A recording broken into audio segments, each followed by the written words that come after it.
এই ধান কাটবো আজকে, মনে হয় সোনা হয়ে যাবে।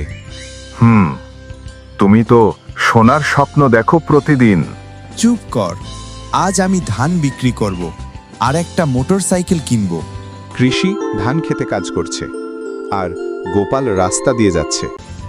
ও কৃষি ভাই, ধানের রং একটু অদ্ভুত না? ওরে গোপাল, এটা সোনার ধান। ঠাকুরমা বলছে এই ধান বিক্রি করলে আমি ধনী হয়ে যাব। সোনার ধান?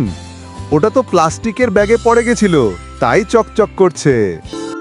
কৃষি এখন ঠাকুরমার বাড়িতে যাচ্ছে। ঠাকুরমা, ওই গোপাল বলে আমার ধান নাকি প্লাস্টিকের মতো। ওরে বাপ, আগে চোখ ভালো করে ধোয়া শিখ। ওইটা সোনার না, সানলাইটে ঝলক। মানে আমি গরিবই রইলাম। গরিব মান, লোভী কৃষি। আজ থেকে আমি লোভ করা ছেড়ে দিব।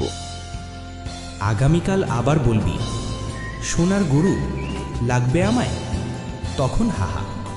লোভে পাপ, পাপে বিপদ। পরের পর্বে আসছে লোভী কৃষি ও জাদুর আলু। বন্ধুরা, পরের পর্ব দেখার জন্য সাবস্ক্রাইব করে রাখো, আর কেমন লাগলো জানাতে ভুলবে না।